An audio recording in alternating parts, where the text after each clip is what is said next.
So you want to buy a cruise ship. Unlike the oil rig or the strip club, money genuinely is your only problem here. There's no zoning board, no permit fight, nobody capping how many you're allowed to own. The real decision you have to make isn't where to build it. It's which country's flag to fly once you own it, because that one choice will determine almost everything else about how this business runs. Let's start with the price list. The entry-level tier is a small ship, a few hundred to a couple thousand passengers, and depending on age and condition, you're looking at $200 million to $600 million. Step up to a proper mid-sized resort ship carrying 3,000 to 4,000 people, and you're in the $700 million to $1.2 billion range. And if you want the flagship experience, Royal Caribbean's Icon of the Seas, the largest passenger ship ever built, carrying over 7,600 people across 20 decks, cost roughly $2 billion to construct at the Meyer Turku shipyard in Finland. Its sister ship, Legend of the Seas, due in 2026, came in even higher, around 2.33 billion euros.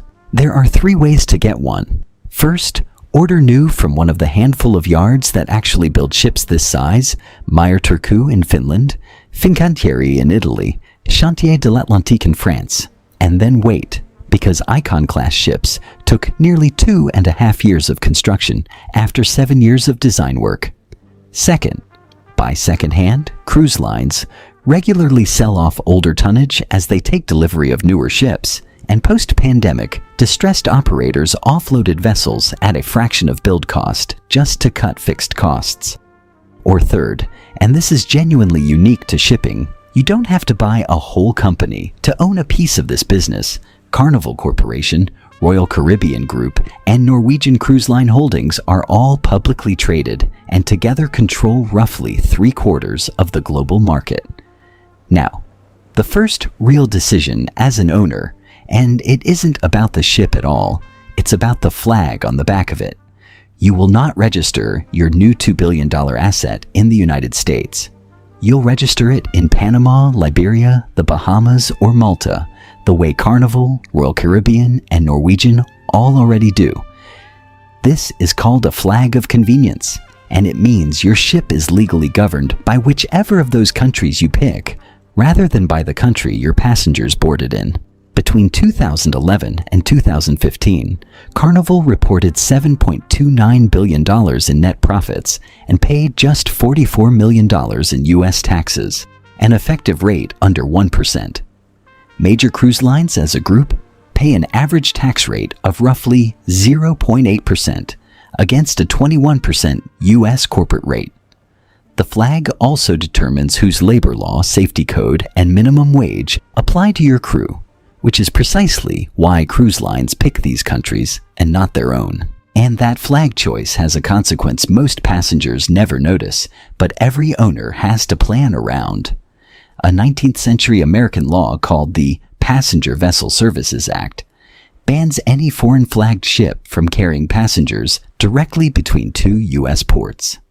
Since your ship is flagged in Panama or Liberia, not the United States, you're legally required to build a distant foreign port into any itinerary that starts and ends in America, which is exactly why a one-way Alaska cruise between Seattle and Anchorage always detours through Vancouver first, and why a repositioning cruise from Florida to Los Angeles has to stop somewhere in South America along the way. Break the rule, and the fine is roughly $800 per passenger landed.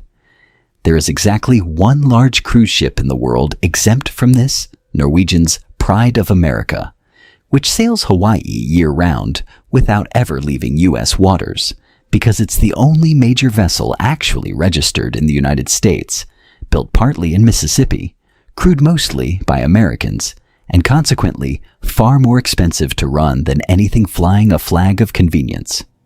Which tells you everything about why nobody else bothers.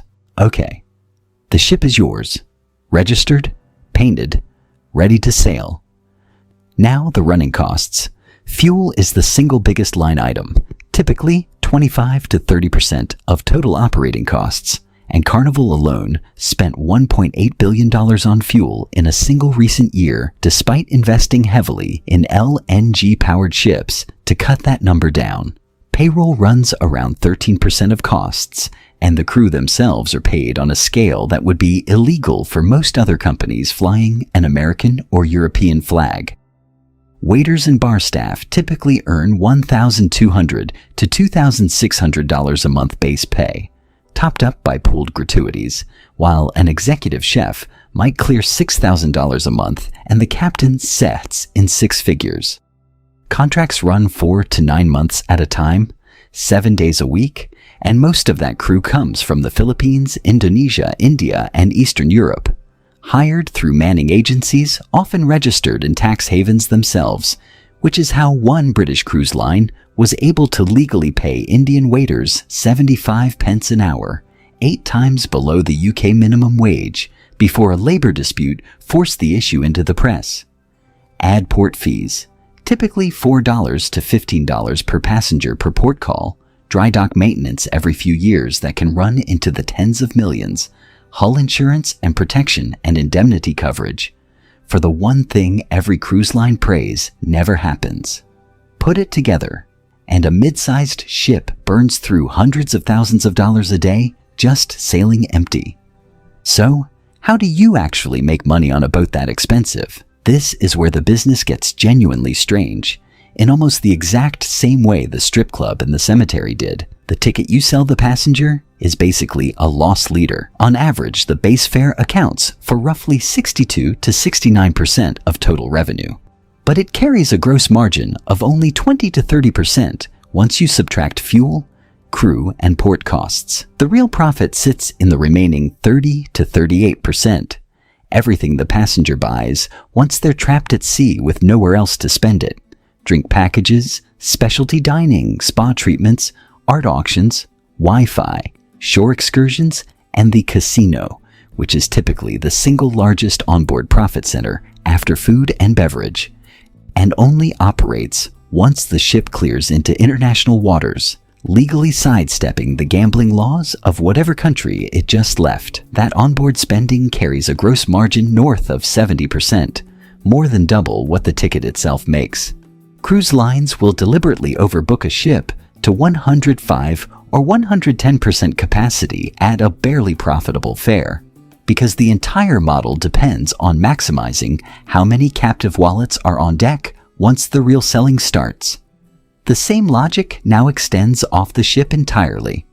Royal Caribbean spent roughly $250 million turning a small Bahamian island called Little Stirrup Cay into Perfect Day at Coco Cay, a private port of call reserved exclusively for its own passengers, complete with a water park, overwater cabanas, and a wave pool. The company sends more than 2 million guests a year through the island, and executives openly describe it as a premium pricing engine, one that lets Royal Caribbean charge more for the itinerary and extract even more onboard-style spending once guests are ashore.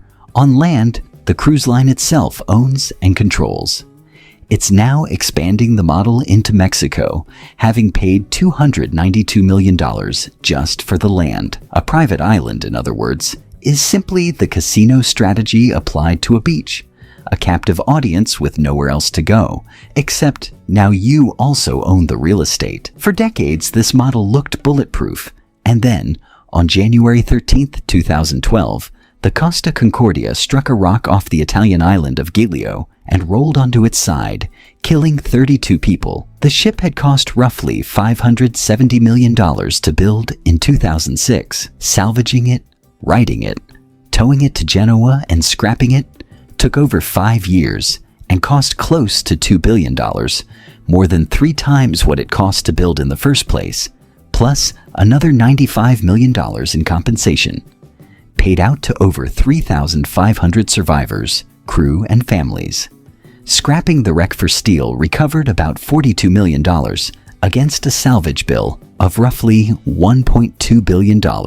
It stands as the largest maritime salvage operation in history, and it happened to a ship that, on paper, was insured, inspected, and considered perfectly safe the morning it left port. Which brings us to the regulatory risk that's been hanging over this entire flag of convenience arrangement for decades, and it's not hypothetical anymore. In 2025, the Trump administration floated ending the tax exemption cruise lines get by flying foreign flags, framing it explicitly as closing a loophole that lets companies with Liberian or Panamanian flags pay effectively nothing in U.S. tax. The moment the comments hit the news, shares of Carnival, Royal Caribbean, and Norwegian all dropped between 5 and 11% in a single session.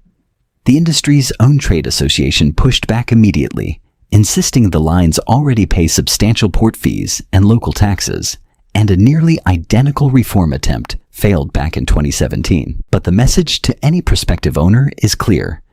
The entire profitability of this business rests on a tax structure that exists because Congress has, so far, chosen not to close it, not because it's untouchable. So, let's run the numbers on owning a single $1.2 billion mid-sized ship.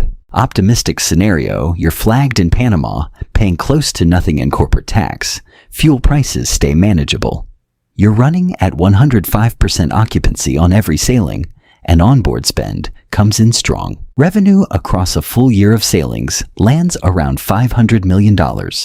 Ticket sales plus onboard purchases combined. Operating costs, fuel, crew, port fees, food, maintenance, insurance run around $380 million. That leaves roughly $120 million in annual profit, a payback period of about 10 years. Now the realistic scenario. Fuel prices spike. A storm season forces you to cancel or reroute several sailings. Occupancy drops to 85%, and a safety incident, even a minor one, triggers weeks of dry dock inspection and a spike in your P&I insurance premium the following year. The same category of coverage that absorbed most of the Concordia's $2 billion bill. A norovirus outbreak or an engine room fire strands the ship at sea for days, forcing you to refund an entire sailing's worth of fares while still paying the crew, the fuel, and the port fees for a voyage that generated zero onboard revenue. A piece of tax reform legislation you can't lobby your way out of actually passes, and your effective tax rate jumps from under 1% towards something resembling what an ordinary company pays. Revenue falls to $380 million. Costs barely move, and your $120 million profit year turns into a loss, which is really the whole story of this business in one sentence. For half a century, the cruise industry built one of the most profitable travel businesses on Earth by selling the boarding pass at a near loss and making the real money once the passenger was already floating in international waters with a wristband, a drink package, and nowhere to walk off to. All of it running through flags that let the company itself pay almost nothing back to the countries whose citizens fill the decks. And the only thing that's ever really threatened that arrangement isn't a storm or a rock off an Italian island. It's Congress finally deciding the loophole has a bottom.